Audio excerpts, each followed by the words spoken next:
अयोध्या नाम नगरी तत्रासी लोक विश्रुता मनुना मानवेंद्रेण या पुरी निर्मिता स्वयं।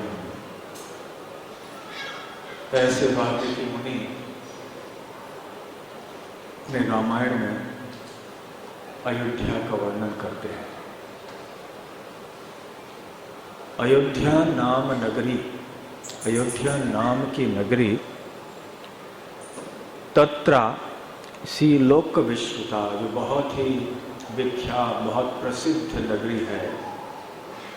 मनुना मानवेंद्रेण, मनु के द्वारा, जो कि मनुष्यों के राजा हैं। और यहाँ वैवस्वत मनु की बात हो रही है। श्राद्धदेव मनु, जिनके पुत्र थे राजा इक्ष्वाकु, और सूर्यवंश उनसे प्रारंभ हुआ। मनुना मानवेंद्रेण या पुरी निर्मिता स्वयं। तो इस पुरी की निर्मिति स्वयं वैवस्वत मनु ने की। तो हम समझ सकते हैं कि ये नगरी कितनी प्राचीन है, कितनी पुरानी है। इसकी गणना करना भी हमारे लिए मुश्किल है। आजकल के इतिहासकार इन बातों में विश्वास नहीं करेंगे। वो आधुनिक विज्ञान की दृष्टि से कुछ जांच करने का प्रयास करेंगे। कुछ पृथ्वी में यहाँ वहाँ कुछ न मिला, और अपना अनुमान लगा के फिर निर्णय पे पहुँचते हैं कि ये हो सकता है ये 3000 साल पुराना हो, 2000 साल पुराना हो। बस उनकी पहुँच केवल 2, 4, 5, 10 हज़ार पहले तक की है। और वो कहते हैं कि इसके पहले कोई इंसान ही नहीं थे। केवल 40-50 हज़ार वर्ष पहले ही इंसान या मनुष्य उत्पन्न हुए। परंतु वैदिक इतिहासों में और पुराणों में करोड़ों करोड़ों अनगिनत अरबों वर्षों के इतिहास का वर्णन है। यह सृष्टि की रचना बार बार होती रहती है। सृष्टि होती है, पालन होता है, संहार होता है, और फिर पुनः पुनः ये सृष्टि, रचना, पालन और संहार का चक्र निरंतर चलते रहता है।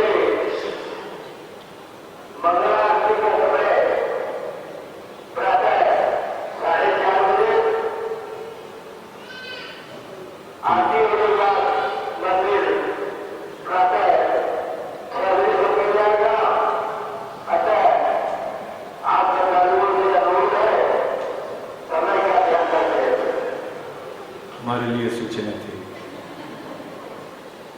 कल मंगल आरती 4:30 बजे करें कि 5 बजे करें? ठीक।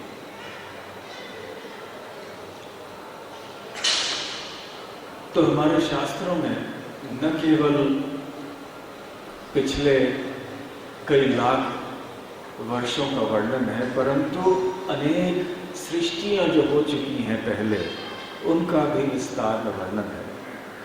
कभी कभी पूर्व सृष्टियों की लीलाओं का वर्णन आता है, और उनका वर्णन इस सृष्टि के वर्णन से मिल जाता है। और कभी कभी ये कहना मुश्किल हो जाता है कि ये किस कल्प या किस सृष्टि का वर्णन हो रहा है। इसलिए लीलाओं में कभी कभी भेद होता है। कभी उसी लीला का वर्णन एक जगह एक तरह से पाया जाता है, दूसरी जगह से दूसरी तरह से पाया जाता है। तो इसके पीछे ये एक कारण है। तो खैर, ये बहुत ही प्राचीन नगरी है अयोध्या। सूर्यवंशी राजाओं द्वारा यहाँ राज्य किया जाता था। वैवस्वत मनु ने स्थापना की, उसके बाद आए राजा इक्ष्वाकु इत्यादि। और इनका उल्लेख तो भगवान श्री कृष्ण भगवद गीता में भी करते हैं। इमं विवस्वते योगं प्रोक्तवान हम अव्ययम विवस्वान मनवे प्राह मनवे इक्ष्वाकवे ब्रवीत।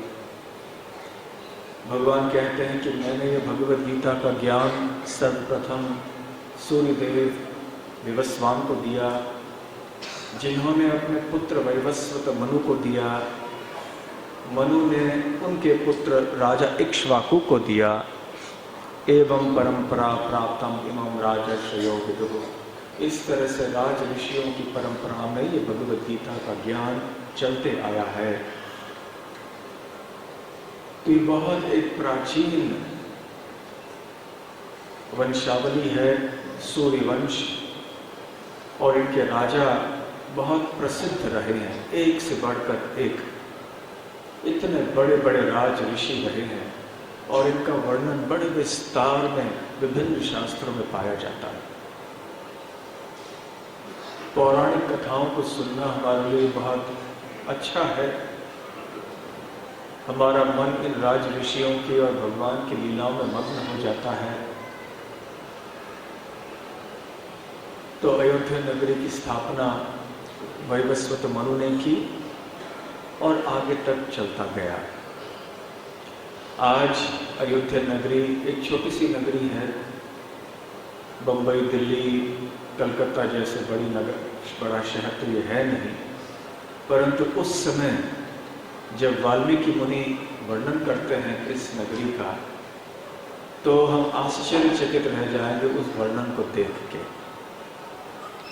कई श्लोकों में बड़े विस्तार में वर्णन करते हैं कि अयोध्या नगरी कैसी हुआ करती थी उस समय। एक छोटी सी झलक में बता रहा हूं। वो कहते हैं कि जब अयोध्या नगरी में कोई आता था, उन्हें ऐसे प्रतीत होता था कि कहीं वो स्वर्ग में किसी नगर में गए होंगे। इतना ऐश्वर्य, इतना सौंदर्य, और ऐसे भी 7 मंजिलों की इमारतें अनेक ऐसे हुआ करती थी, 7 मंजिलों की। यहाँ ऐसे कोई व्यक्ति नहीं था जो गरीब था, जिसको किसी भी प्रकार का कष्ट था। और इतना ऐश्वर्य, ऐसे महान योद्धा यहाँ निवास करते थे जो धर्मपरायण थे, कभी धर्म के सिद्धांतों के विरुद्ध युद्ध नहीं करते थे। समस्त वर्णों के लोग इस नगरी में रह के बड़े अच्छे ढंग से धर्म का पालन करते थे।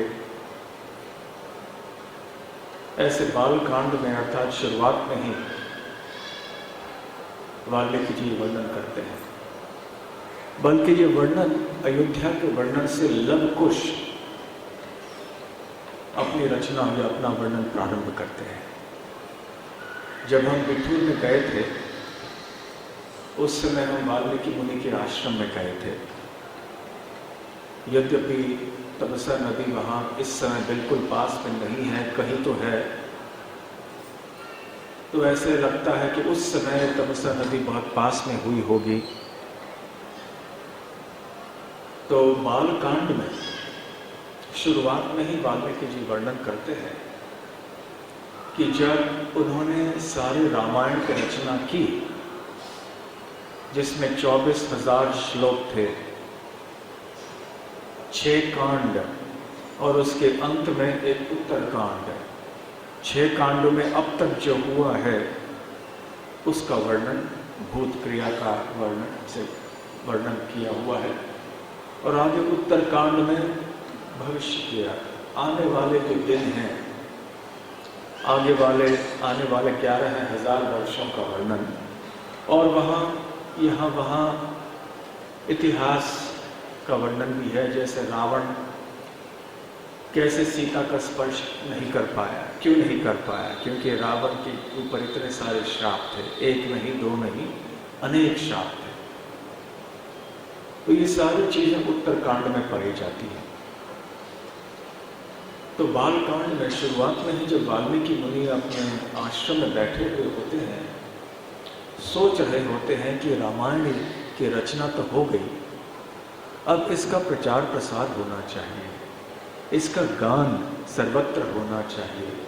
तो कौन ऐसे योग्य व्यक्ति हैं जो इसको न केवल कंठस्थ कर पाएंगे परंतु बहुत मधुर ढंग से गा भी पाएंगे, जो संगीत विद्या में, गंधर्व विद्या में बहुत प्रवीण हों, जिनकी आवाज़ें बड़े मीठे और मधुर हों और जिनका उच्चारण आदि अच्छा हो, जो वेद शास्त्रों में बहुत अच्छी तरह से निपुण हो, जिनका चरित्र बिल्कुल अमल हो, ऐसे व्यक्ति को ढूंढ रहे थे। और अचानक उनके आंखों के सामने ये दो बच्चे आ गए, लव और कुश, जो कि सीता देवी और श्री रामचंद्र के जुड़वे पुत्र थे। और तुरंत वाल्मीकि मुनि ने सोचा कि हाँ, यही दो योग्य व्यक्ति हैं, इन्हीं को मैं रामायण सिखाऊंगा। तो बड़े ध्यान से वाल्मीकि मुनि ने लव और कुश इन दोनों को रामायण सिखाया। बहुत कम समय में दोनों ने रामायण को न केवल कंठस्थ किया परंतु ऐसे मधुर स्वर में वो गाने लगे कि स्वयं वाल्मीकि मुनि भी आश्चर्यचकित हो गए। वाल्मीकि मुनि के आदेश पर वहाँ उपस्थित वन में जितने ऋषि मुनि थे उन सबको निमंत्रण दिया गया और वाल्मीकि मुनि ने लव और कुश से कहा कि अब गाओ। तो लव कुश ने जब गीत गाना आरंभ किया तो सारे ऋषि मुनि आश्चर्यचकित हो गए। उनको पता नहीं चला कैसे समय बीत गया और राम लीला के आनंद के समुद्र में सारे ऋषि मुनि डूब गए। संगीत में लहरों में कभी ऊपर आते, कभी नीचे आते, क्योंकि कभी शोक का वर्णन होता तो कभी हर्ष का। उनको पता ही नहीं चला कि समय कैसे बीता हुआ है। और जब रामायण कथा फिर या गान समाप्त हुआ तो सारे ऋषि इतने प्रसन्न हुए कि सबके आंखों में आंसू थे और सब ने आके लव कुश को कुछ न कुछ उपहार दिया।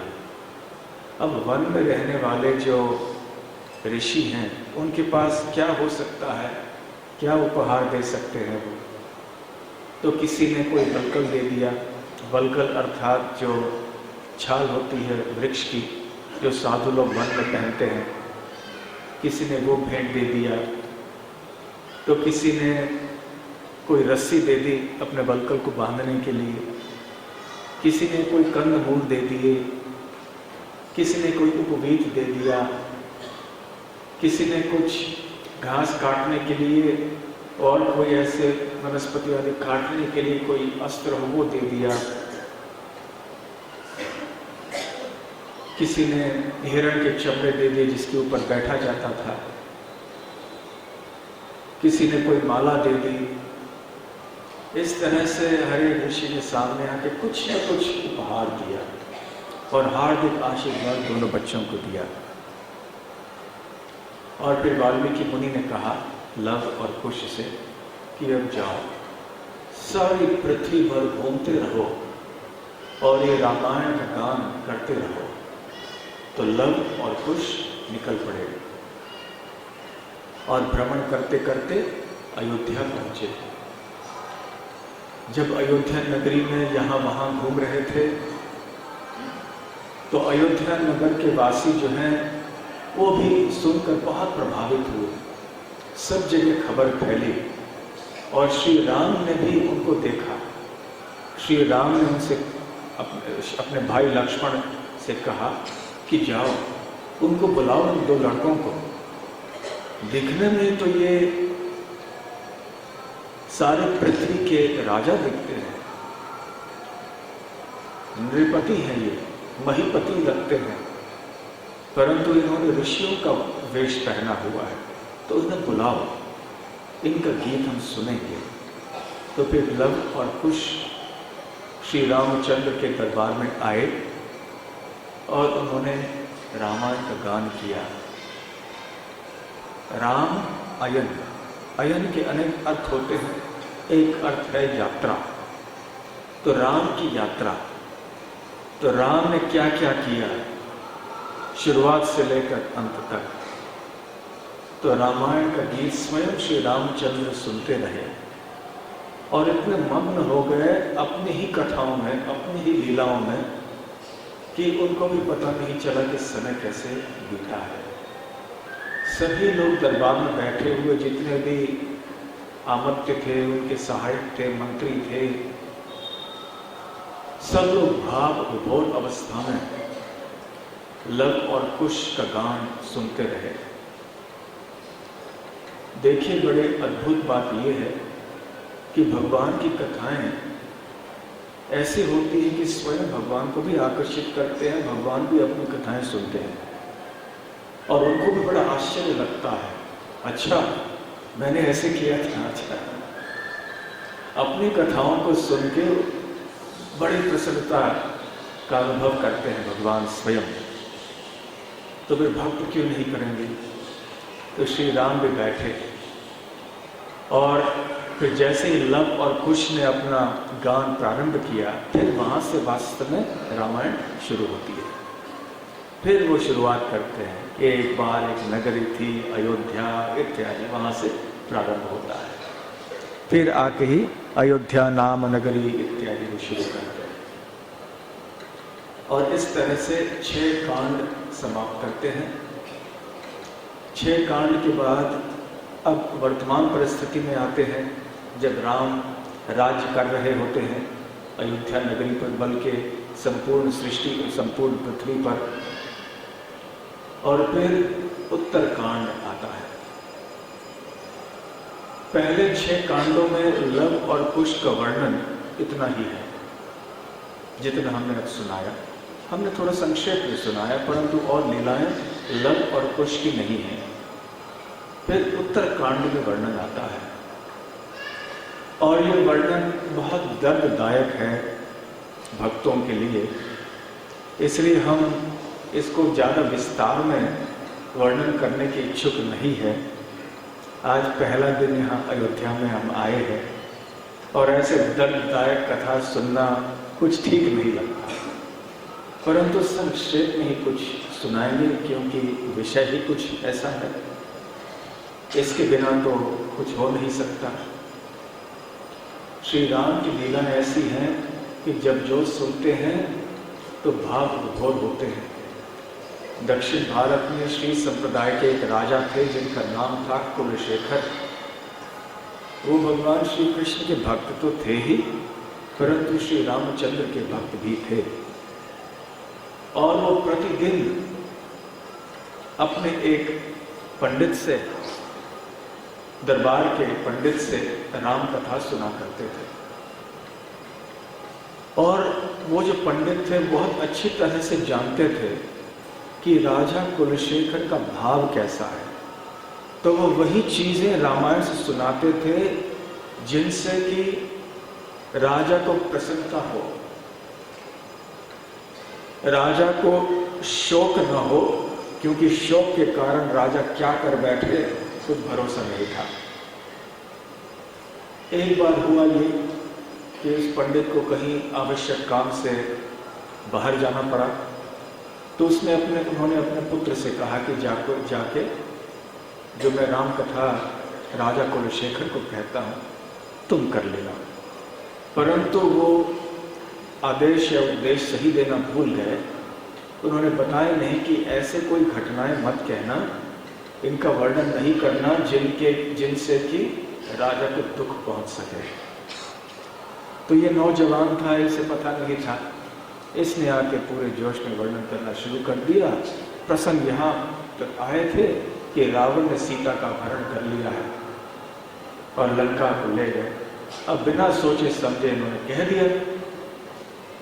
अब जब ये भाव में तो आ गए थे राजा कुलशेखर, और जब सुना कि सीता का अपहरण रावण ने किया है तो इतने क्रोधित हो गए, इतने विचलित हो गए कि जोर से चीख कर कहने लगे रावण, मैं अभी आया तुम्हें दंड देने के लिए, और अपनी सेना को बुलाया, सेनापतियों को बुलाया, चलो हम चलेंगे लंका, वहां पर हम सीता देवी को ले आएंगे, उस दुष्ट रावण का हम वध करेंगे।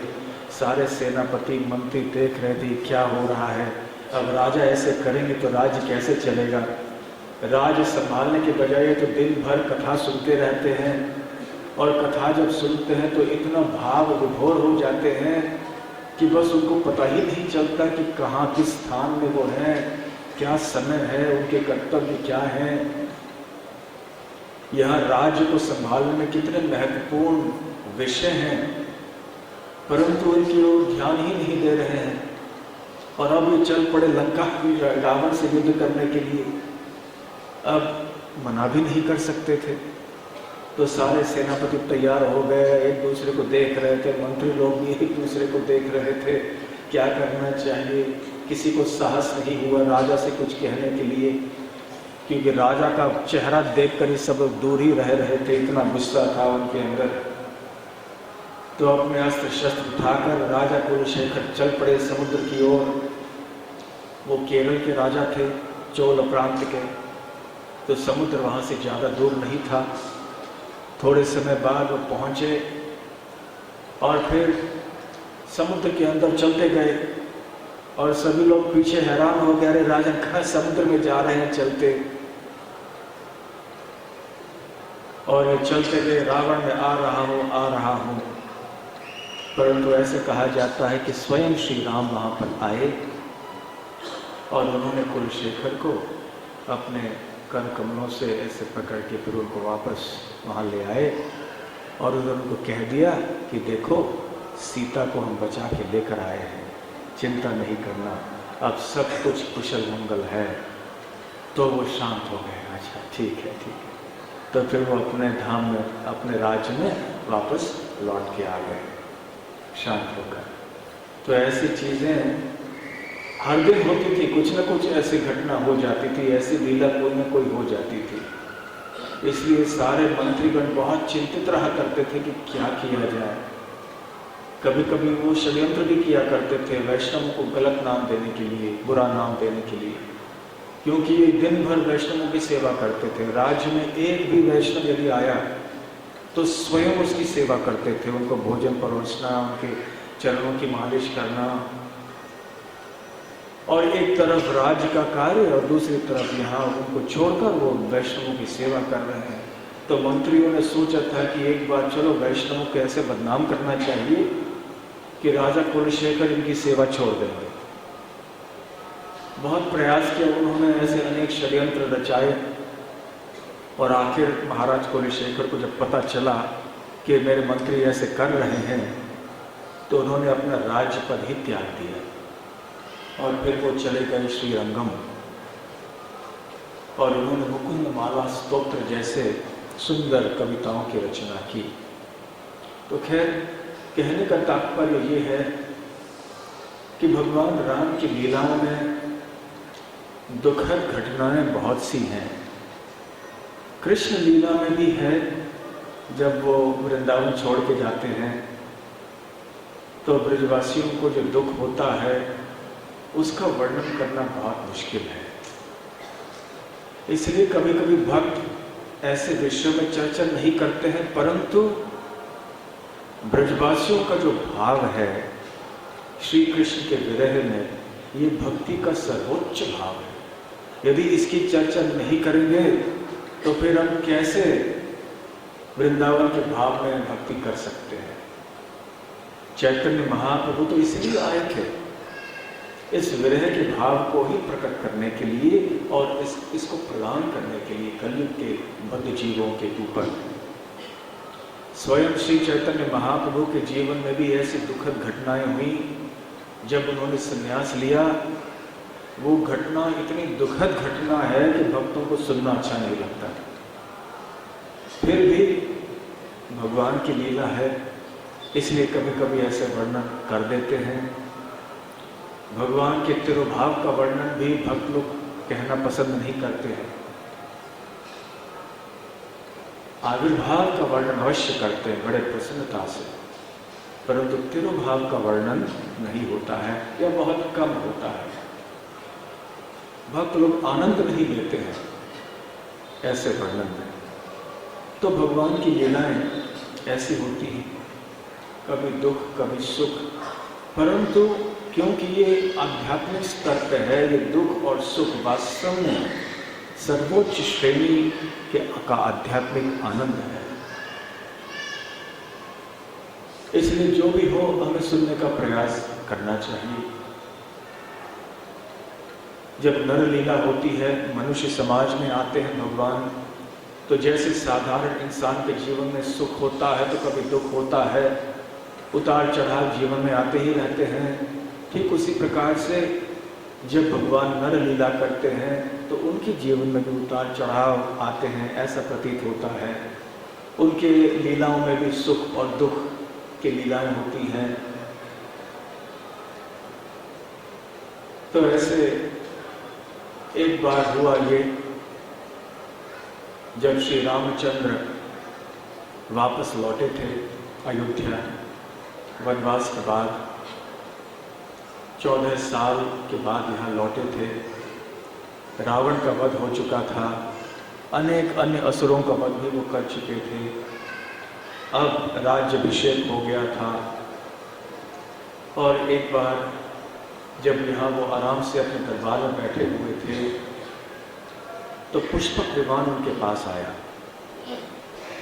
ये पुष्पक विमान पहले कुबेर का था। अब कुबेर ये रावण के भाई थे, उनकी माताएं अलग थीं, पिता एक ही थे। पिता थे विश्रवा, जो पुलस्त्य ऋषि के पुत्र थे। पुलस्त्य ऋषि ब्रह्मा जी के पुत्र थे। तो विश्रवा के 2 रानियां थीं। एक रानी से उत्पन्न हुए कुबेर, जिनका नाम है वैश्रवण अर्थात विश्रवा के पुत्र, और दूसरे रानी जिनका नाम था कैकसी, उनसे उत्पन्न हुए रावण, कुंभकर्ण, शूर्पणखा और विभीषण। तो कुबेर के पास ये पुष्पक विमान हुआ करता था। और फिर एक बार रावण को जब वरदान मिला था ब्रह्मा जी से और वो बहुत शक्तिशाली हो गया था, सब जगह सारे ब्रह्मांड में नाक में दम बन गया था सबके लिए, उसने जाके अपने भाई कुबेर से भी पुष्पक विमान छीन लिया। कुबेर कुछ कर नहीं पाए। और जब श्री रामचंद्र ने लंका में जाके रावण की हत्या कर दी, उनका वध किया, तो पुष्पक विमान पर सवार होकर अपने वानर सेना सहित वो अयोध्या आ गए। पहले बल्कि नंदीग्राम आए। इसकी चर्चा हम नंदीग्राम में करेंगे जब हम जाएंगे, शायद कल ही जाएंगे। तो पुष्पक विमान से यहाँ आए और ये पुष्पक विमान इतना अद्भुत था कि केवल चलाने वाले के विचार के आधार पर चलता था। आजकल हमें गाड़ियाँ, हवाई जहाज चलाने पड़ते हैं तो हाथ में बहुत कुछ घुमाना पड़ता है, बटन दबाने लगते हैं, क्लच वगैरह, एक्सेलरेटर, ब्रेक दबाना, बहुत कुछ करना पड़ता है। परंतु पुष्पक विमान चलाने के लिए केवल विचार करना पड़ता था कि मुझे वहाँ जाना है। हम अंदर बैठे और पुष्पक विमान उस स्थान में हमें ले जाता था। और जितने भी लोग हों, कोई वेटिंग लिस्ट की बात नहीं, RAC की बात नहीं कि टिकट नहीं मिला, जितने भी लोग हों उनके लिए जगह हो जाता था, कम हो या ज़्यादा हो। तो सारी वानर सेना जो है बड़े आराम से पुष्पक विमान में आ बैठी।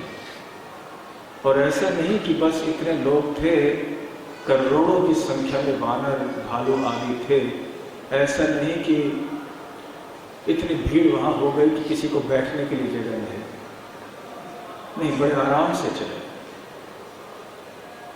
तो जब पुष्पक विमान यहाँ आ गया, छोड़ गया, तो श्री रामचंद्र ने राज की जिम्मेदारी संभाल ली। तो 1 महीने के बाद पुष्पक विमान उनके पास फिर से आया कि हम आपकी सेवा में उपस्थित हैं। तो उन्होंने कहा कि आप तो कुबेर के हो ना, तो कुबेर की सेवा करना। तो पुष्पक विमान ने उत्तर दिया, हम कुबेर के पास गए थे, परंतु कुबेर जी ने कहा कि रावण ने मुझसे, रावण की संपत्ति तुम हो गए थे और रावण के बाद अब तुम श्री रामचंद्र के हो गए हो, इसलिए अब तुम जाके श्री राम की सेवा करना, इसलिए मैं आपके पास आया हूँ। श्री राम ने फिर कहा कि ठीक है, मैं याद रखूँगा, जब भी तुम्हारी आवश्यकता पड़े मैं तुम्हें बुलाऊँगा, तब तक तुम जहाँ चाहो वहाँ ब्रह्मांड में भ्रमण करते रहो।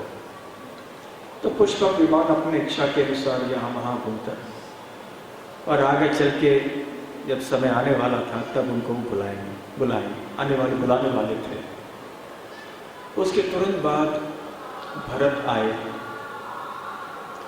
और श्री राम से कहने लगे कि प्रभु, आपके यहाँ राज्य संभालने के बाद केवल 1 महीना ही बीत चुका है, परंतु इस 1 महीने में भी हम देख रहे हैं कि यहाँ किसी की मृत्यु नहीं, किसी को बीमारी नहीं, किसी को बुढ़ापा नहीं। यहाँ हर चीज इतना संतुलित है, इतना सुखमय है यहाँ सब कुछ, किसी में झगड़ा नहीं, किसी में मतभेद नहीं, कितने आराम से सब लोग रह रहे हैं, सभी लोग संतुष्ट हैं। तो श्री राम बड़े प्रसन्न हुए, परंतु कहने लगे कि केवल अच्छी बातें सुनना ठीक है, परंतु व्यक्ति को अपने दोषों के बारे में भी सुनना चाहिए और क्या गलत हो रहा है राज्य में उसके बारे में भी राजा को समझना चाहिए। तो फिर श्री राम ने अपने जासूसों को बुलाया। जासूसों का काम हुआ करता था कि प्रजा के बीच में मिलजुल कर रहना और राजा तक खबर पहुंचाना कि राज्य में क्या हो रहा है, ताकि राजा को पता चले कि सारी प्रजा संतुष्ट है या नहीं, धर्मपरायण है या नहीं, और प्रजा को किसी चीज़ की आवश्यकता है या नहीं। क्योंकि राजा के लिए प्रजा पुत्र या बच्चों के समान हुआ करते थे। तो एक बार एक जासूस आया श्री राम के पास। राम ने पूछा कि मैं कुछ सुन रहा हूँ, मेरे कानों पे कुछ खबरें आ रही हैं, क्या ये सही है? तो वो जासूस हिचकिचा रहे थे। तो श्री राम ने कहा, हिचकिचाना नहीं, बड़े खुले हृदय से कहना, सच सच बताओ क्या बात है। तो फिर उस जासूस ने कहा कि एक व्यक्ति है, ये धोबी है, और वो कह रहा था कि श्री राम ने रावण का वध करके बहुत अच्छा काम कर लिया। ऐसी वीरता सारे इतिहास में कहाँ दिखाई पड़ती है। परंतु श्री राम ने सीता को वापस स्वीकार कर लिया, जबकि सीता देवी रावण के पास रह गए। क्योंकि हुआ ये था कि इस व्यक्ति का अपने पत्नी के साथ झगड़ा हुआ था, और जब वो पत्नी अपने पिता के घर में गई थी, पिता ने वापस पति के घर में भेज दिया था। ऐसा होता है ना, कभी कभी पति पत्नी के बीच में झगड़ा हो जाता है, पत्नी घर छोड़ती है, थोड़े समय अपने माता पिता के घर जाती है, फिर से आ जाती है। तो फिर धोबी ने उनको वापस घर में लेना मना कर दिया कि मैं श्री राम की तरह नहीं हूँ, क्योंकि कोई कलंक था उसके ऊपर। तो ये खबर जब श्री राम को पहुंची, के कानों तक पहुंची, तो राम बहुत ही विचलित हो गए और उन्होंने कहा कि मैं इक्ष्वाकु राजा के वंश में आने वाले एक राजा हूँ। ये अयोध्या नगरी में राज्य कर रहा हूँ, सारे पृथ्वी का सम्राट हूँ, और यहाँ के राजगद्दी के ऊपर किसी भी चीज का कलंक पड़े, वो छोटे से छोटा कलंक भी क्यों ना हो, वो हमारे लिए उचित नहीं है, सहनीय नहीं है। मेरा कर्तव्य बनता है कि इस गद्दी की प्रतिष्ठा और सम्मान बनाए रखूं, क्योंकि ऐसे नहीं होगा तो प्रजा पे और निंदा करना प्रारंभ करेगी, और प्रजा यदि राजा को सम्मान नहीं देगी, राजा की बात नहीं मानेगी, जो कि भगवान का प्रतिनिधि है, तो आने वाले जो राजाएं होंगे उनकी बातें भी कोई नहीं मानेंगे, तो सारी पृथ्वी चलेगी कैसे, राज्य चलेगा कैसे। और मेरे आने वाले जो वंशज होंगे वो यदि प्रजा के बातों को ख्याल नहीं देंगे, ये भी अच्छा नहीं होगा। इसलिए मुझे एक उदाहरण सबके सामने रखना होगा। देखिए, आजकल सब जगह प्रजातंत्र, डेमोक्रेसी, ये बहुत प्रचलित है। प्रजातंत्र होने के बाद भी कोई संतुष्ट नहीं है। किसी से भी जाके पूछिए, हर एक के पास शिकायतें होती हैं। कोई न कोई शिकायत है सरकार के प्रति, राज्य के प्रति, व्यवस्थापन के प्रति। तो लोकतंत्र या प्रजातंत्र होने के बाद भी ये एक अच्छा तरीका नहीं है राज्य संभालने का। परंतु कलयुग में और तो कोई उपाय है नहीं। ऐसे राजा बनने लायक व्यक्ति ही कौन है जो श्री राम की तरह राजा बने। और प्रजातंत्र का मतलब है कि प्रजा का प्राधान्य है, प्रजा के अनुसार सब कुछ चलना चाहिए। परंतु प्रजा के अनुसार विरला ही कुछ चलता है। हाँ, बस चुनाव में जीत के आगे आते हैं, कोई एक सरकार चलाता है, फिर दूसरा व्यक्ति आके सरकार चलाता है, परंतु प्रजा का हित देखने वाले बहुत कम होते हैं। प्रजा की बातों को सुनने वाले लोग बहुत कम होते हैं। परंतु जब राजतंत्र हुआ करता था राज ऋषियों द्वारा, जैसे दशरथ महाराज या श्री रामचंद्र इत्यादि, तब राजतंत्र होने के बाद भी वो प्रजा की बातें सुना करते थे। उनके पास सारी शक्ति थी।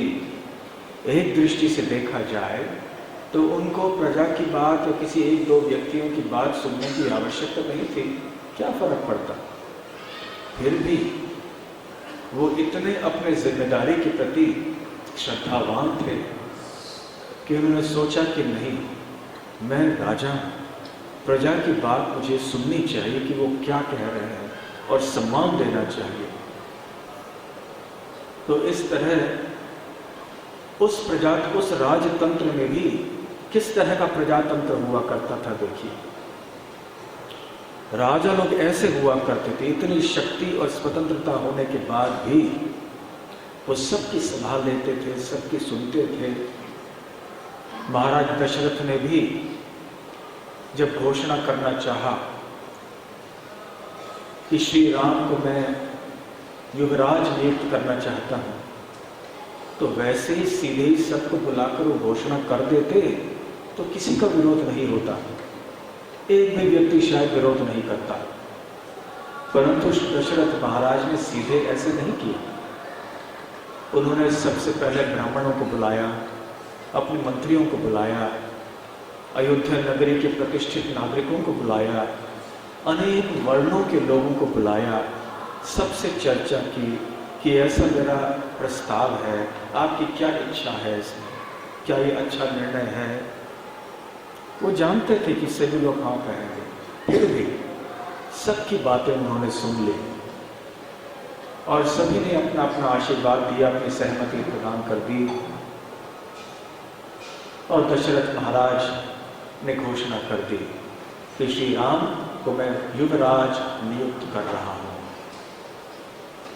तो खैर, राजतंत्र देखिए किस तरह का हुआ करता था।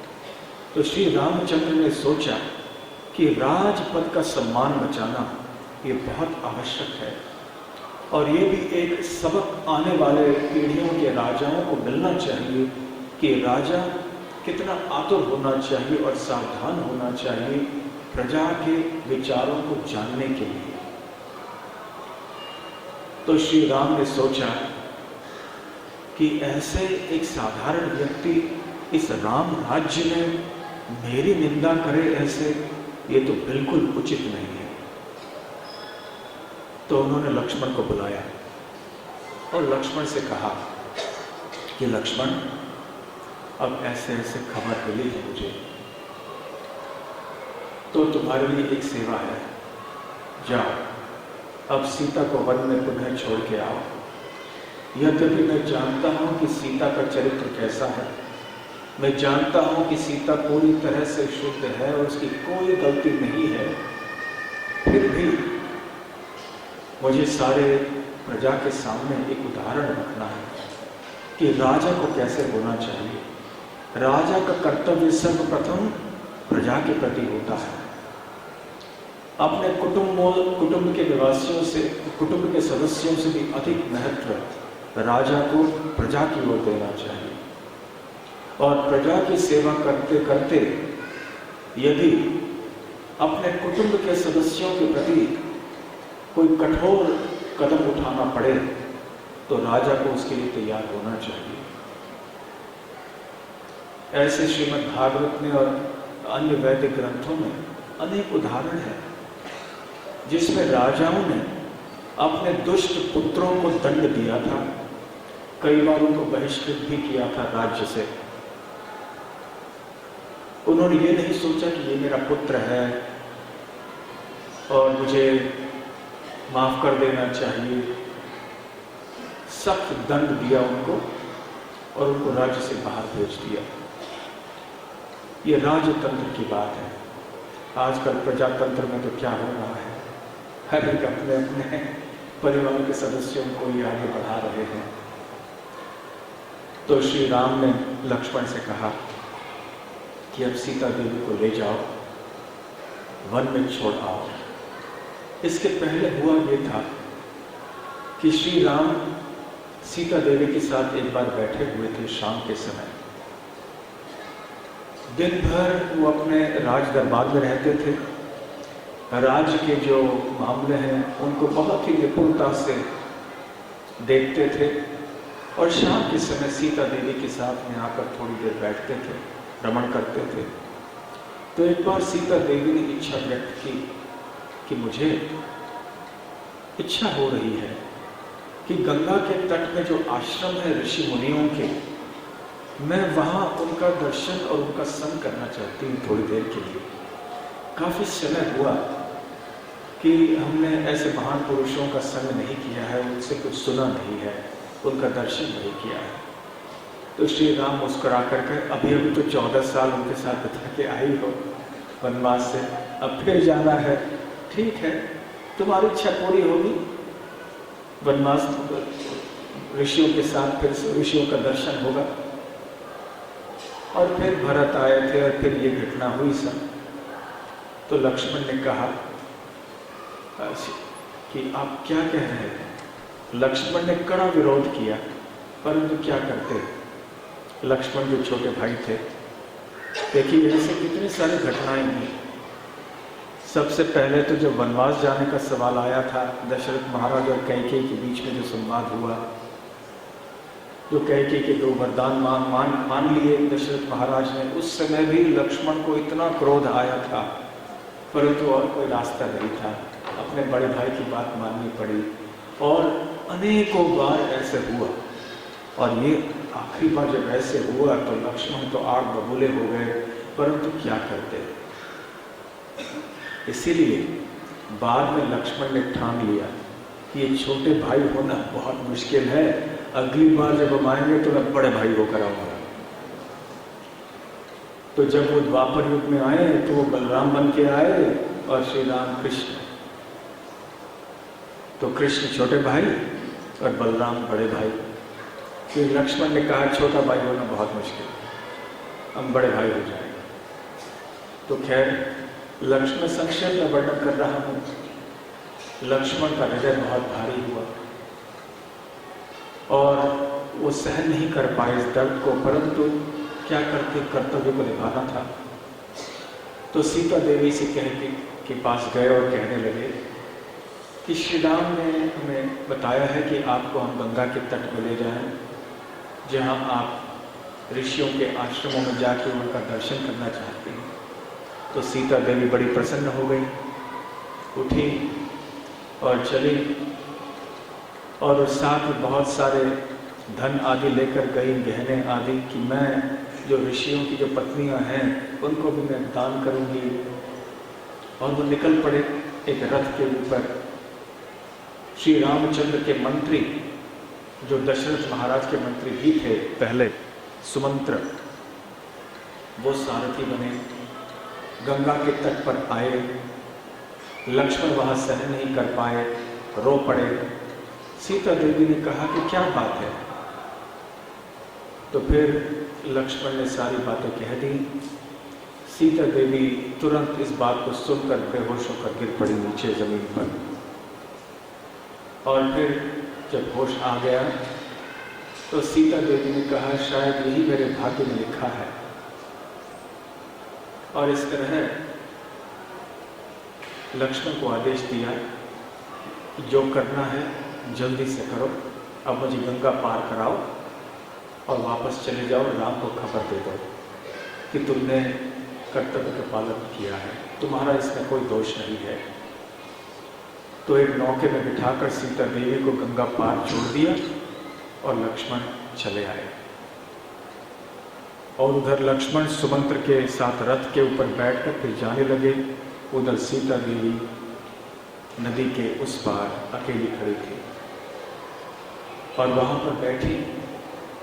उधर लक्ष्मण चले गए और इस तरफ जब सीता देवी अकेली बैठी थी तो वहां पास में वाल्मीकि मुनि का आश्रम था। उनके थोड़े शिष्य यह वहाँ यज्ञ आदि के लिए और घर के आश्रम के कार्य के लिए लकड़ी आदि काटने के लिए वन में आए थे।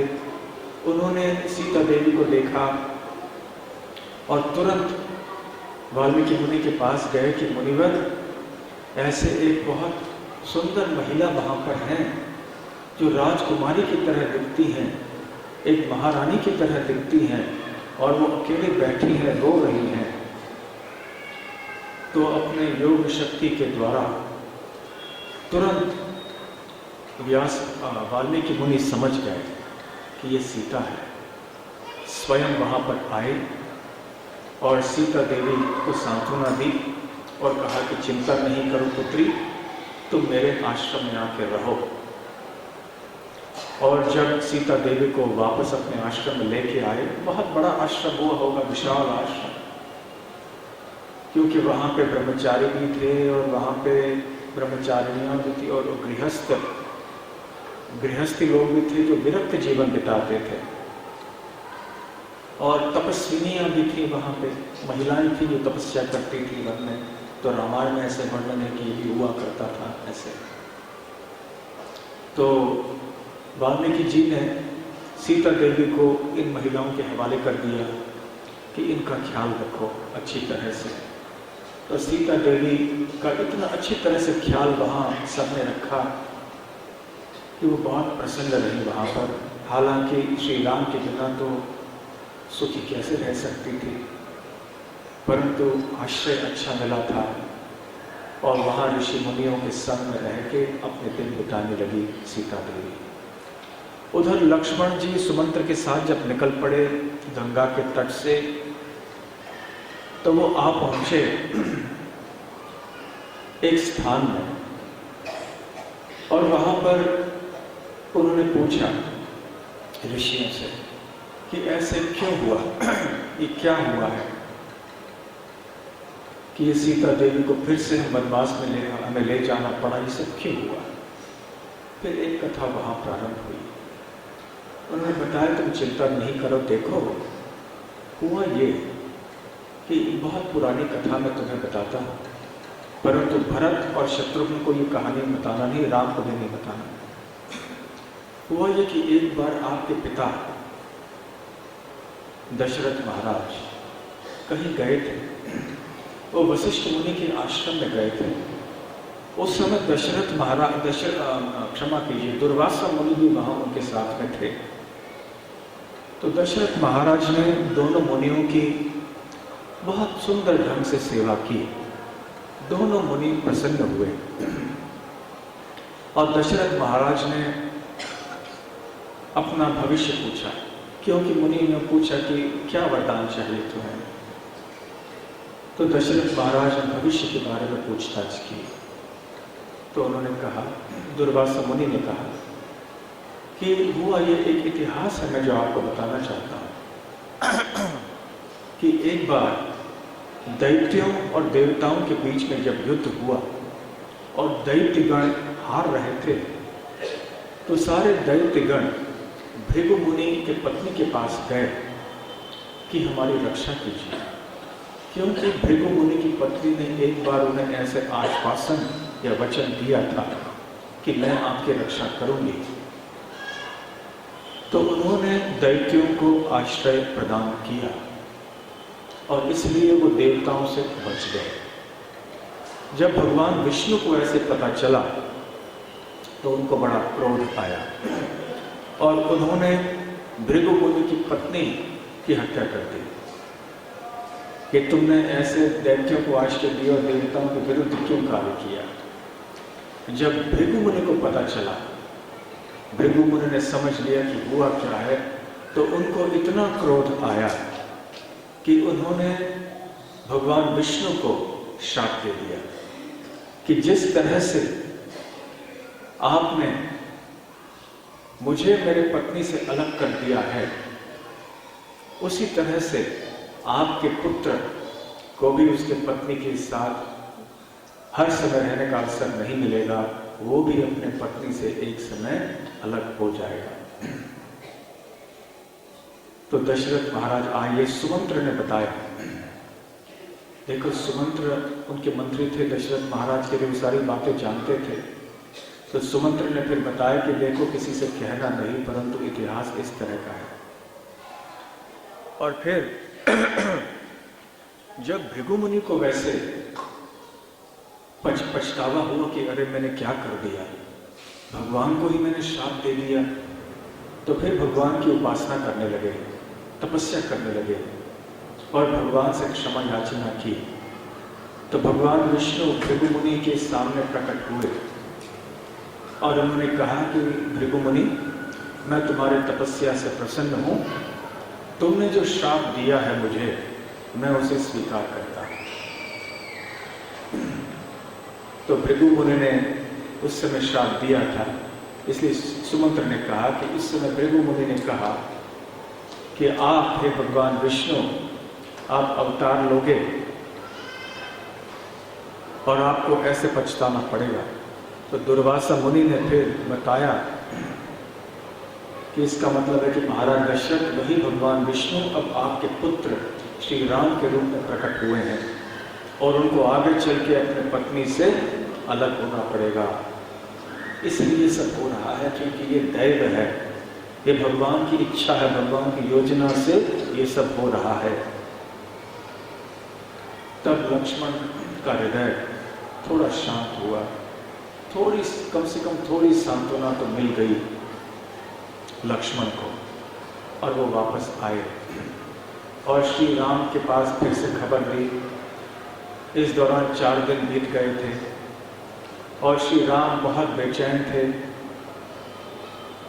और कहने लगे लक्ष्मण से, हे लक्ष्मण, मेरा दिल बिल्कुल राज में नहीं लगता सीता के बिना, परंतु जो राजा अपने राज के कर्तव्यों से लापरवाही करता है, ध्यान नहीं देता है, उसे दंडित होना पड़ता है। ये तो बहुत बड़ा पाप होता है राज्य के राजा के लिए। और फिर श्री राम ने लक्ष्मण को राजा नृग की कथा सुनाई। नृग महाराज ने गलती से एक बार एक ब्राह्मण को ऐसे गाय दान में दे दी जो कि पहले किसी दूसरे ब्राह्मण को दान में दी थी। वो गाय गलती से उस ब्राह्मण के पास से यहाँ चली आई और गलती से उसी गाय को राजा नृग ने दूसरे ब्राह्मण को दिया। दोनों ब्राह्मणों के बीच में वाद हुआ और महाराज नृग ने बहुत प्रयास किया, परंतु वो समस्या का समाधान नहीं कर पाए। तो इसलिए आगे चल के उनको दंड मिला। तो श्री राम ऐसे पौराणिक कथाएं बताते गए और लक्ष्मण कहने लगे, ऐसे लगता है कि बस आपके पास बैठ कर इन कथाओं को सुनते रहो। तो श्री रामचंद्र फिर अपने राज के कारोबार को संभालने के लिए गए। थोड़े दिन बाद यमुना के तट पर रहने वाले च्यवन मुनि थोड़े ऋषियों के साथ में श्री रामचंद्र का दर्शन करने आए और उन्होंने कहा कि एक असुर है जो हमें बहुत हैरान कर रहा है। तो कृपया आप आकर उसका वध कर दीजिए ताकि हम हमारी तपस्या शांतिपूर्वक कर सकें। कौन है ये राक्षस और असुर, क्या नाम है उसका और वो क्या कष्ट दे रहा है आपको? श्री राम ने पूछा। तो च्यवन मुनि ने उत्तर दिया कि पहले एक बहुत ही पुण्यवान दैत्य हुआ करते थे जिनका नाम था मधु। मधु ने तपस्या करके शिव जी को प्रसन्न किया और शिव जी से एक अस्त्र प्राप्त किया। वो एक ऐसा अस्त्र था कि जिसका सामना कोई भी व्यक्ति नहीं कर सकता था। यदि मधु या जो भी व्यक्ति उस अस्त्र का प्रयोग करता था युद्ध में, उस व्यक्ति को कोई नहीं हरा सकता था। परंतु शिव जी ने कहा ये केवल आपके लिए है और किसी के लिए नहीं। मधु ने खूब प्रार्थना की, निवेदन किया कि मेरे समस्त वंशजों के लिए आप ये वरदान रखिए, केवल मेरे लिए नहीं। शिव जी ने कहा नहीं, केवल ठीक है, केवल आपके पुत्र के लिए होगा बस, और उसके आगे नहीं। तो मधु के पुत्र का नाम था लवण और वो असुर प्रवृत्ति का था, इसलिए नाम पड़ गया लवणासुर। और वो रहता था यमुना के तट में, आज जहाँ मथुरा है वहीं पे। वहाँ जाके सारे ऋषियों को हैरान करता। वैसे उसका शरीर बहुत विराट था, दिखने में भयानक था और बहुत शक्तिशाली था।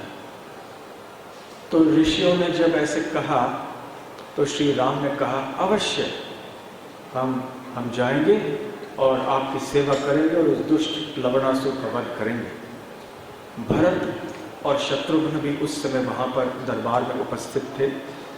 भरत ने कहा कि हे प्रभु, मैं तुरंत जाने के लिए तैयार हूँ लवणासुर का वध करने के लिए। तो शत्रुघ्न उसके बाद बोल उठे कि नहीं, भरत को नहीं जाना चाहिए, क्योंकि भरत ने वैसे भी अभी 14 साल इतनी तपस्या की है। जब आप वनवास में गए थे तो नंदी ग्राम में रह के कितनी कड़ी तपस्या भरत ने की, और हम नहीं चाहते हैं कि और जाके वो कष्ट सहन करे, इसलिए मैं जाऊंगा युद्ध करने के लिए। अब इन 4 भाइयों में 2 जोड़ियां हो गई थी, राम और लक्ष्मण की एक और भरत और शत्रुघ्न की। भरत कभी शत्रुघ्न से अलग नहीं होते और राम कभी लक्ष्मण से अलग नहीं होते। ऐसे 2 जोड़ियां हो गई थी। तो जैसे ही शत्रुघ्न ने ऐसे कहा तो श्री राम ने उत्तर दिया, तो ठीक है शत्रुघ्न, आज से हम आपको मधुपुरी का राजा घोषित करते हैं और आज आपका राज्य अभिषेक होगा।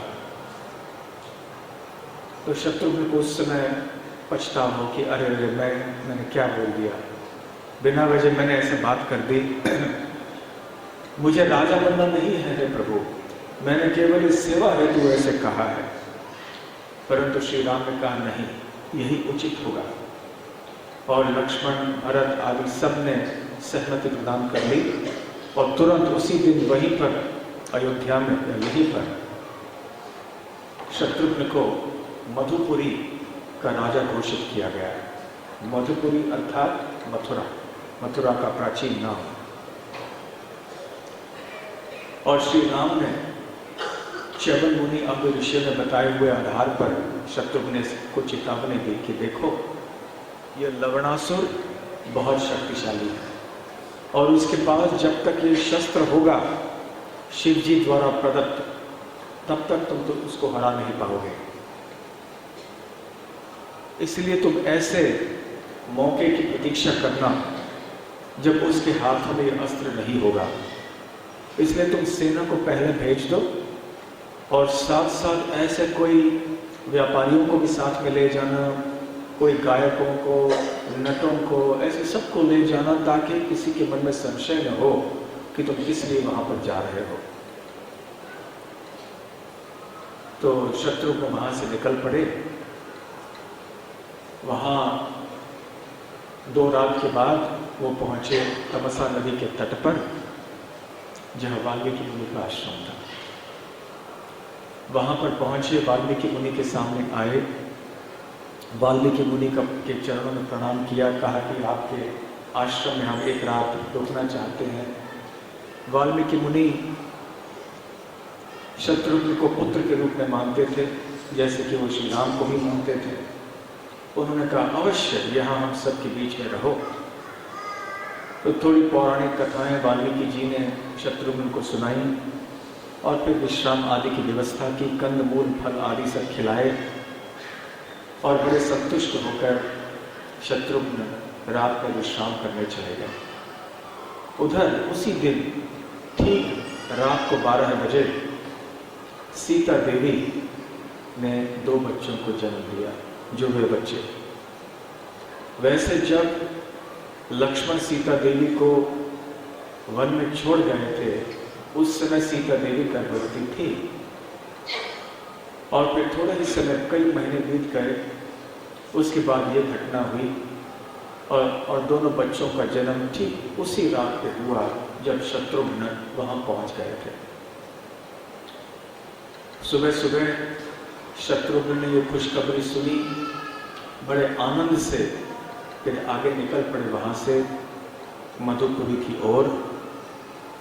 यहाँ पर तमसा नदी के तट में वाल्मीकि जी ने जात कर्म और अन्य जितने भी संस्कार हैं जो नवजात शिशु के किए जाते हैं वो सब कर लिए और वहाँ के जो वृद्ध हैं ऋषि मुनिगण, उनसे कहा कि कुश घास से इस बच्चे की रक्षा करो, रक्षा प्रदान करो कुश घास के द्वारा। तो उन मुनियों पे वाल्मीकि मुनि ने कुश घास लिया, उसके अग्रभाग से पहले जन्मे हुए पुत्र के ऊपर ऐसे कुश लगाकर उसका नाम रखा कुश। और जो कुश का तिनका था उसके दूसरे भाग से, दूसरे अंत से दूसरे बच्चे के लिए भी वैसे ही किया और उसका नाम रखा लव, क्योंकि वो तिनके का, कुश घास के तिनके का वो अंत का भाग था, इसका मतलब है लव। इसलिए दोनों बच्चों का नाम रह गया लव, कुश और लव। और उधर शत्रुघ्न तो आगे चले गए, अगस्त्य मुनि के आश्रम में आए। अगस्त्य मुनि से उन्होंने काफ़ी कुछ सीखा, उनको कोई अस्त्र भी दिए और अगस्त्य मुनि ने भी कहा कि देखो ये बहुत शक्तिशाली है, इसलिए अब ऐसे समय पर उसे पकड़ना जब उसके पास वो शस्त्र नहीं है, जाओ। अगस्त्य मुनि से काफ़ी कुछ सीख के वो चले गए वहाँ पर। और लवणासुर को के बारे में अगस्त्य ऋषि ने बताया कि देखो पुराने ज़माने में एक राजा हुआ करते थे जिनका नाम था मानधाता। राजा मानधाता का नाम बहुत प्रसिद्ध है। तो एक बार जब राजा मानधाता ने सारे पृथ्वी के ऊपर विजय प्राप्त कर लिया था, अब वो स्वर्गलोक के ऊपर विजय प्राप्त करने का विचार कर रहे थे। तो उस समय इंद्रदेव चिंतित हो गए और इंद्रदेव ने फिर आकर राजा से कहा कि राजा पहले पृथ्वी को तो जीत लो, फिर स्वर्ग की बात सोचो। तो राजा मानधाता ने कहा मैंने तो पृथ्वी के ऊपर जीत पा ली है, कौन है जो मेरा सामना कर सकता है पृथ्वी में। तो उस समय उनको बताया गया कि है एक व्यक्ति, इसका नाम है लवणासुर। तो जैसे ही राजा मानधाता अपनी सेना लेकर लवणासुर के सामने आए तो लवणासुर ने उनके दूत को खा लिया और राजा मानधाता को भी अपने अस्त्र द्वारा मार डाला। तो अगस्त्य ने कहा इसलिए कि जितना भी शक्तिशाली राजा क्यों न हो, कोई भी व्यक्ति इस लवणासुर पर सामना नहीं कर सकता जब तक कि इसके हाथ में वो अस्त्र है। तो इतनी सारी चेतावनियां मिल गई थी, तब पूरे तैयार थे शत्रुघ्न और ऐसे समय पर पहुंचे कि जब वो अपना भोजन इकट्ठा करने के लिए गए थे। तो लवणासुर का सुबह का नाश्ता क्या था? सुबह का नाश्ता लेने के लिए गए थे 2-4 हाथी, बहुत सारे 10, 20, 50 भैंस और ऐसे बहुत सारे पशु इत्यादि, ढेर सारी इतनी बड़ी चीज़ें उठाकर वो आ रहा था, कोई मगरमच्छ, कोई ये, कोई वो, बहुत सी बड़े बड़े पशुओं को लेकर वो आ रहा था। ये सुबह का नाश्ता था। तो शत्रुघ्न ने युद्ध में ललकारा तो जोर से हंसने लगा लवणासुर कि अरे मूर्ख, तुम क्या मेरे साथ युद्ध करोगे? और लवणासुर ने कहा, ठहरो, मैं अभी मेरा अस्त्र लेकर आता हूँ। तो शत्रुघ्न को पता था ये तो कभी होने नहीं देना चाहिए। क्यों डर गए, क्यों अस्त्र के बिना नहीं युद्ध कर सकते। तो फिर लवणासुर ने पेड़ आदि उठाए, पेड़ से युद्ध करना शुरू किया और शत्रुघ्न गिर पड़े। एक क्षण के लिए लवणासुर ने सोचा कि शत्रुघ्न की मृत्यु हो गई या वो हार गए, अपने रास्ते में चल पड़े। उस समय शत्रुघ्न ने फिर से उठे और अपनी तीर उन्होंने चलाई और लवणासुर का वध कर दिया। और उसके बाद उन्होंने मधुपुरी का राज कारोबार स्वीकार लिया। पूरे 12 वर्ष बीत गए। 12 वर्षों में श्री राम का विरह का अनुभव बहुत हो रहा था शत्रुघ्न को। कितना समय हुआ कि श्री राम का दर्शन हम नहीं कर पाए। तो फिर 12 साल के बाद उन्होंने सोचा अब हमसे रहा नहीं जा रहा है, मैं ये राज्य संभाल के क्या करूँगा, मुझे श्री राम के साथ रहना है। तो मैं राजगद्दी त्याग दूंगा, मैं मेरे श्री राम के पास जाके कहूँगा कि मुझे राजा नहीं बनना है, मैं आपकी सेवा आपके अयोध्या में करना चाहता हूँ। तो फिर वो चल पड़े मधुपुरी से और लौटते वक्त भी इस समय वाल्मीकि मुनि के आश्रम में आके पहुँचे। अब वाल्मीकि मुनि के आश्रम में आए, वाल्मीकि मुनि ने तुरंत उनका स्वागत किया और उस समय उन्होंने देखा कि ये 2 लड़के हैं, लव और कुश, बहुत सुंदर ढंग से रामायण की कथा कर रहे हैं, गीत गा रहे हैं। शत्रुघ्न ने वहाँ बैठ के ये सारी कथा गीत सुन लिया, हृदय बड़ा प्रसन्न हुआ। वो भी आश्चर्यचकित हो गए लव और कुश से ये रामायण का गीत सुनकर। और फिर वो आगे चले गए अयोध्या। अयोध्या जाके पहली बात राम को खबर दे दी कि हमने लवणासुर का वध किया, 12 साल बीते, वहाँ राज्य किया हमने। उन दिनों तो मोबाइल फ़ोन वगैरह नहीं रहता था। तो सारी खबरें बताई और कहा कि अब मैं राजा रहना नहीं चाहता, मैं यहाँ अयोध्या में आके आपकी सेवा में रहना चाहता हूँ।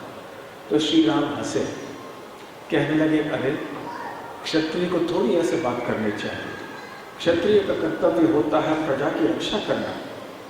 अब तुम अपने राज कर्तव्य से भाग जाओगे तो प्रजा का रक्षा कौन करेगा? ऐसे बात नहीं करते। खैर, तुम यहाँ आए हो तो मैं तुमसे मिलकर मुझे बहुत प्रसन्नता हो रही है। यहाँ लगभग 1 हफ्ते तो कम से कम रहो, मेरे साथ रहो और फिर वापस मधुपुरी जाना।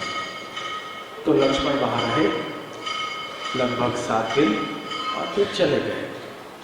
तो ऐसे प्रतीत होता है वाल्मीकि रामायण के इस वर्णन से उत्तरकांड में कि शत्रुघ्न ने शायद श्री राम को लव और कुश के बारे में नहीं बताया होगा, क्योंकि आगे चल के जब अश्वमेध यज्ञ श्री राम ने संपन्न किया उस समय लव और कुश आए थे और उस समय श्री राम को पता नहीं था कि ये मेरे पुत्र हैं। इसका मतलब है कि किसी कारणवश, लीला के कारण शत्रुघ्न ने श्री राम को नहीं बताया होगा कि वाल्मीकि मुनि के आश्रम में उन्होंने क्या सुना था। उनको खबर भी नहीं दी थी कि जब मैं वहाँ था तब लव और कुश का जन्म हुआ था और 12 साल बाद जब मैं आया था तो उनसे मैंने रामायण का गान सुना था। तो कई साल बीत गए। श्री राम ने राजसूय यज्ञ करने की इच्छा रखी, परंतु लक्ष्मण ने कहा नहीं, राजसूय यज्ञ नहीं, अश्वमेध यज्ञ करना। तो लक्ष्मण ने अश्व को छोड़ दिया। अश्व या घोड़ा जगह जगह भ्रमण करता रहा और उस समय वाल्मीकि मुनि के कानों तक खबर पहुंची। बड़ी प्रसन्नता से उन्होंने लव और कुश से कहा कि जाओ, अयोध्या नगर में जाओ। और वहाँ जाके भी रामायण का गान सब जगह करते रहना। फिर वो आए और उन्होंने गान करना शुरू कर दिया। तब श्री राम ने उनको बुलाया, उनका गान सुना, उनके गीत सुने। तब आगे चल के थोड़ी देर बाद श्री राम को पता चला कि ये मेरे ही पुत्र होने चाहिए। और फिर वाल्मीकि मुनि के आश्रम में वो गए। वाल्मीकि मुनि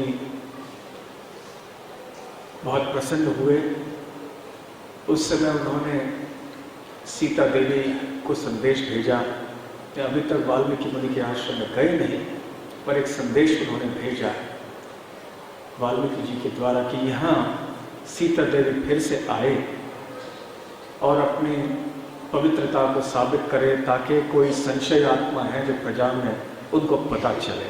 हालांकि श्री राम के मन में कोई शंका नहीं थी, परंतु सीता देवी ने ठान लिया कि और नहीं। तो वो जब आई, उस समय सारे प्रजा के सामने उन्होंने कहा कि मैं श्री राम के सामने, वाल्मीकि जी के सामने, आप सबके सामने कहती हूँ कि यदि मैंने श्री राम के अतिरिक्त किसी भी व्यक्ति के बारे में सोचा भी हो एक बार, तो मेरा यहाँ अंत हो जाए। मैं अब ये प्रार्थना करूंगी कि इस पृथ्वी में मैं नहीं रह सकती। तो यदि मैं सच पतिव्रता रही हूं, तो मैं पृथ्वी से प्रार्थना करती हूं कि वो मुझे स्वीकार कर ले। तो उस समय पृथ्वी खुल गया और अंदर से भूमि देवी एक सिंहासन पर बैठकर ऊपर आई और सीता देवी को हाथों से पकड़कर सिंहासन पर बिठाया और सबके आंखों के सामने फिर सीता देवी भूमि देवी के साथ पुनः पृथ्वी में चली गई, नागलोक में। उधर श्री राम आग बबूले हो गए कि पृथ्वी देवी आपने क्या कर दिया, सीता देवी को हमसे छीन लिया।